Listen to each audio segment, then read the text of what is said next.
Futures trading involves risk and is not suitable for all investors. Content provided in this segment is meant for educational purposes and is not a solicitation to buy or sell commodities. Hello, everybody. Welcome back to another episode of Tech Talk. I'm Cody. He is Andy. It is the very last day of November 2023. We hope everyone had a fantastic Thanksgiving.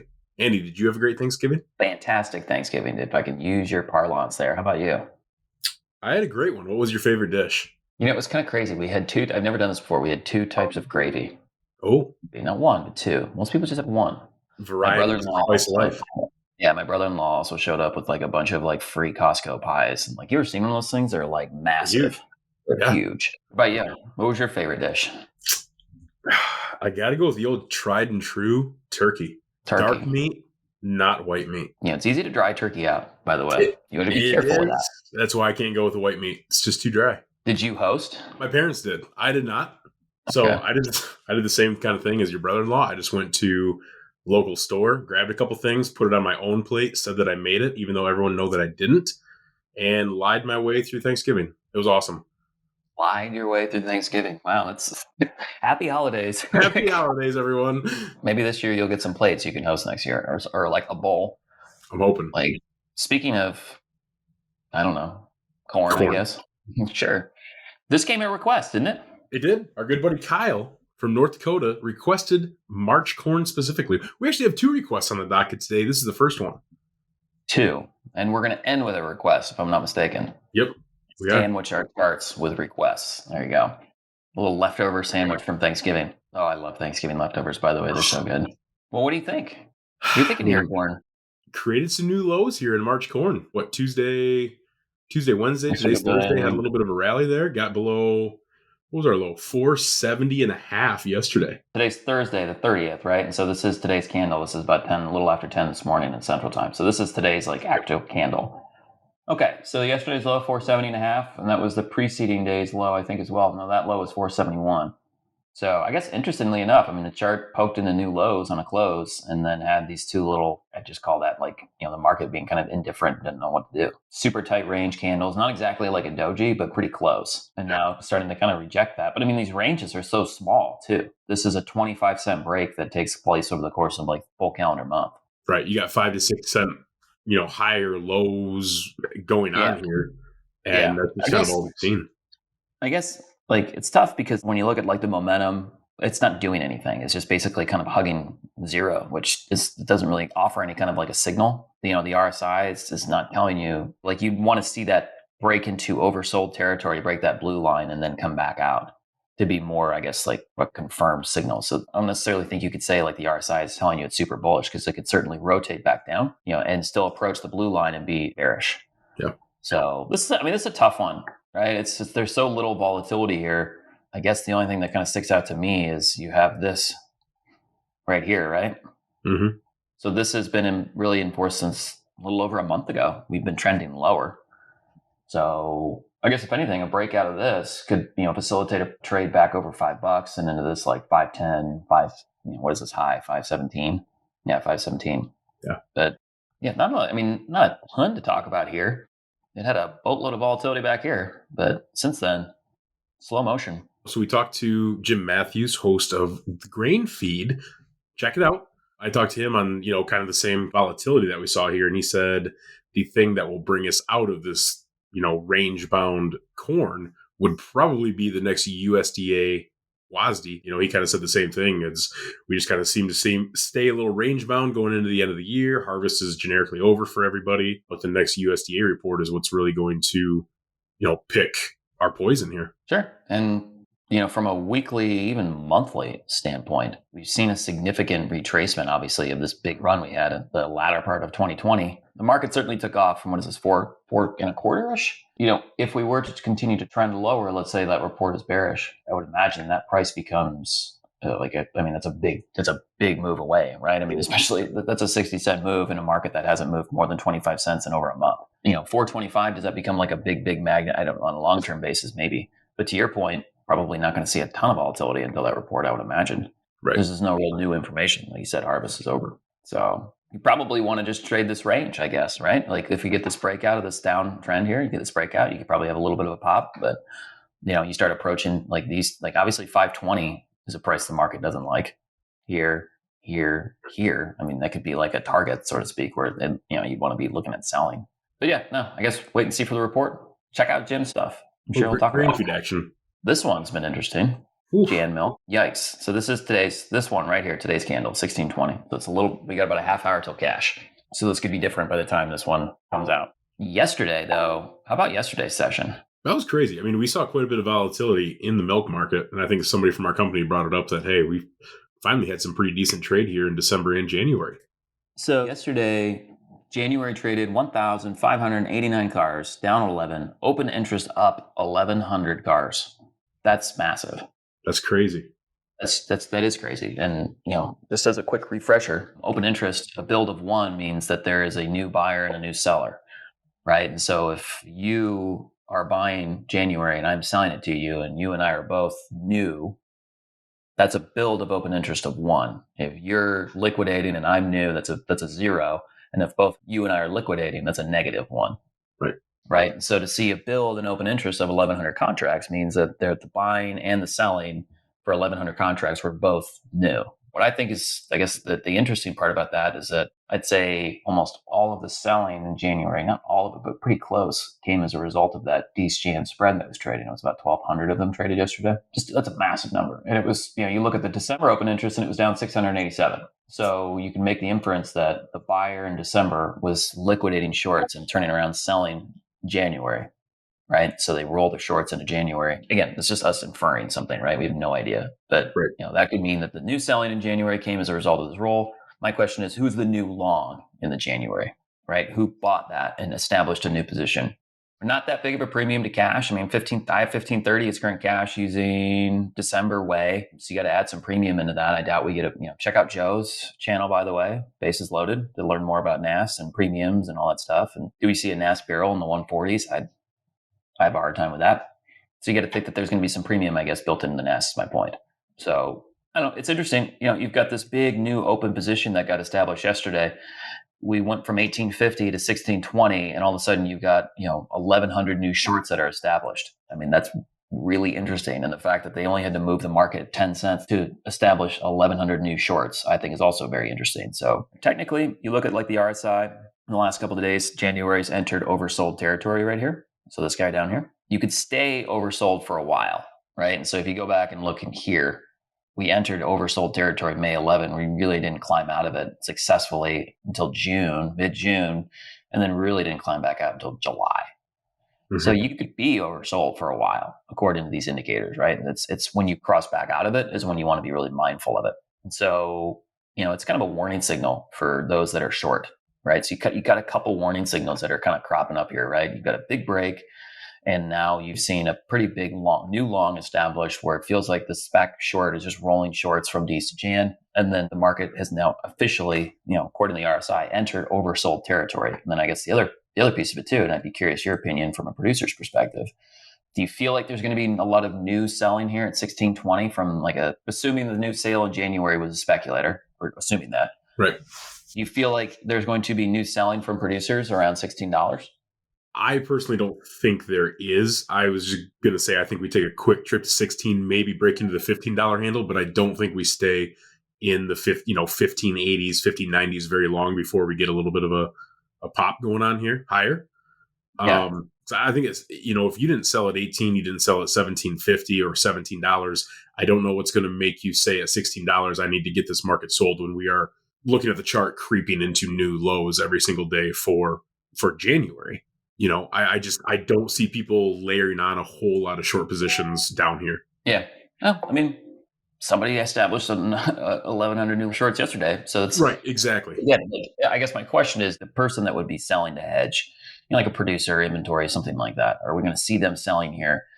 I guess gut feeling is no. Right. So then it becomes a question, can cheese continue to break? It seems like in the barrel, at least you get it down to 140, you encourage buying, but you take it above 150, you encourage selling. Right. So it feels like the cash could still be somewhat range bound. But I think, again, I guess looking at it technically, you're seeing some indicators that if you're short, you should be at least considering do I just cover futures and buy puts? Do I buy calls against it? Do I do a risk reversal? I think you have to be having those conversations.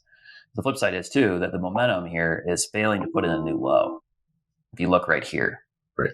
Right. So this stuff trades technically too. So it was clearly in a downtrend, crossed zero. This is a healthy downtrend from a momentum standpoint. Tried to rally back, failed to do so, but it's making its own version of like a W. So that is technically more of like a bullish signal for this particular indicator, which would at least indicate that like you don't have to go up in price for momentum to go back to zero. You just have to start trading sideways. So exactly. I think if the market started to trade sideways, you probably get some of those that are short a little bit nervous, saying like, we're not that much of a premium anymore. Somebody just got really long. And now some of this momentum stuff is failing to continue. And, it'd be a different story if we're at $17 versus current cash at $15.30. It's just not. So I think it's something to be mindful of here. This has turned into a very interesting trade. Agreed. I don't know if it's hammer worthy yet. I wouldn't say it yet. You get down to that $16, maybe $15.90 type, range. You're like, I think it becomes warming up the hammer. You're like dusting it off and like cleaning it up, just like ready to go. It's just like sitting here like, I'm almost reaching for it, but not quite. Like exactly. All right. We'll table it. We'll put a pin in it. How's that?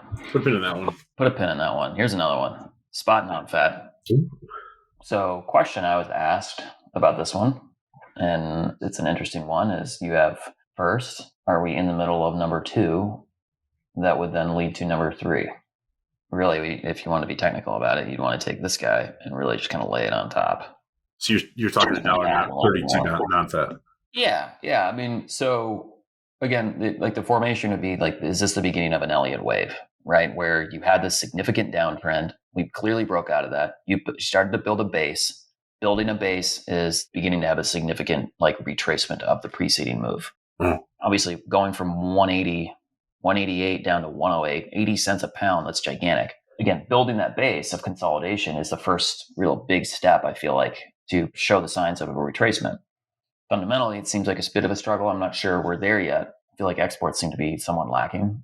Insights certainly has a lot of good material about that if you want to read up more. But technically speaking, again, it feels like we have like kind of the inkling of a Elliott wave. And when I look at like futures out forward, June, we're lower on the day, but it's still at 131. The futures curve is telling us that, Nonfat is potentially worth up in this area, which would be consistent with this Elliott wave move. Which would also be consistent to your, 65% break? Sure. I mean, if this is going to be like a wave 3, then it should be roughly 20% more. So you take like the distance of wave 1 and then multiply by 1.2-ish, 1.3. Like the third wave is usually the longest, right? Right. So you take this one and just add more to it. I kind of added, again, roughly 20%. Let's say the breakout is about right here. That takes you back to 136-ish, which would be, again, you'd retrace a healthy amount of this big break that we had. Futures are pointing to more upside in cash, obviously out forward, but now you're starting to see like the actual spot market itself build up the, an Elliott wave. Right. What do you think? I mean, from what you have drawn here, it looks like Nonfat could have a little bit of a pop and kind of get back on that bullish train.